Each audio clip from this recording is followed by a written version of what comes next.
रौनकपुर नाम के एक शहर में राजा रौनक सिंह का राज हुआ करता था। वो हमेशा अपनी प्रजा के हित में कार्य करते थे। वहाँ की प्रजा बहुत खुश रहती थी। एक दिन गिद्ध आकाश में भूतिया पेड़ के बीज लेकर उड़ रहा था।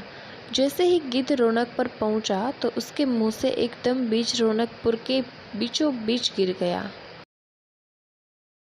बीज भूतिया था, इसलिए अगले ही दिन वो पौधा बन गया।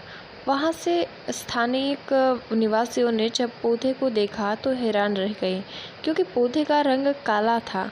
बाद में लोगों ने आपस में चर्चा की और यह समझा कि खेत में उगने वाला कोई घास पात या वनस्पति होगी। दूसरे दिन वो पौधा काफ़ी बड़ा हो गया। लोगों को और ज़्यादा दुविधा हुई कि एक ही दिन में ये पौधा इतना बड़ा कैसे हो गया। होते होते वो पौधा तीसरे दिन पेड़ बन गया।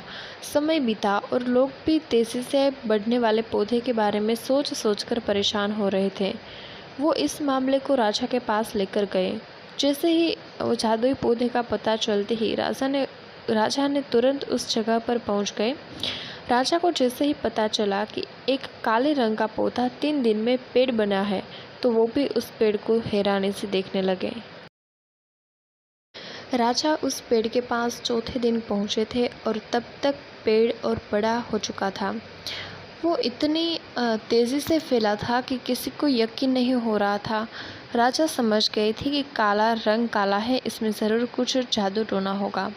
इसी सोच के साथ राजा ने घोषणा कर दी कि जो भी इस पेड़ को ख़त्म करेगा उसे वो इनाम के तौर पे 1000 सोने के सिक्के देंगे।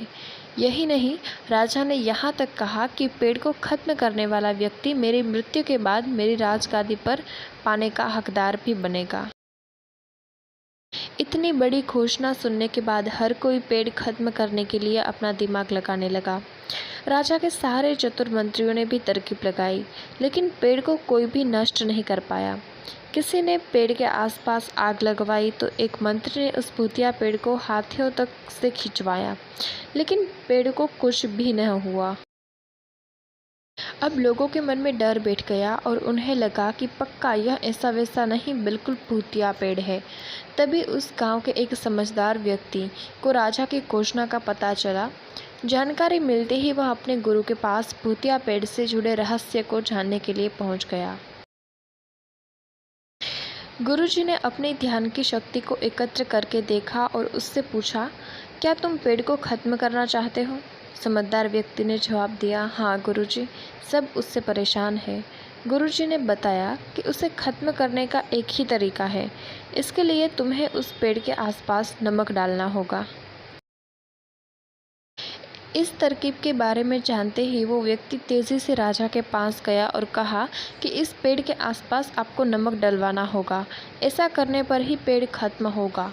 राजा ने अपने सैनिकों के ठीक ऐसा ही करने को कहा। सैनिकों ने मिलकर पेड़ के चारों ओर खूब सारा नमक डाल दिया। नमक डालने के एक दिन बाद ही पेड़ का आकार कुछ कम हुआ। होते होते 5वें दिन तक पेड़ एकदम छोटा हो गया। उसके बाद गलकर वो गायब ही हो गया। उस व्यक्ति की तरकीब काम कर गई और राजा ने खुश होकर उसे इनाम के 1000 सोने की मोहर पहले दी। उसके बाद एक पत्र दिया जिसमें लिखा था कि वो राजा के मरने के बाद उनकी गद्दी को संभालेगा। वो समझदार व्यक्ति खुश होकर अपने घर चला गया। कहानी से सीख, ऐसी कोई मुसीबत नहीं होती जिसका समाधान न किया जा सके। ज़रूरत है तो बस धैर्य और समझदारी की।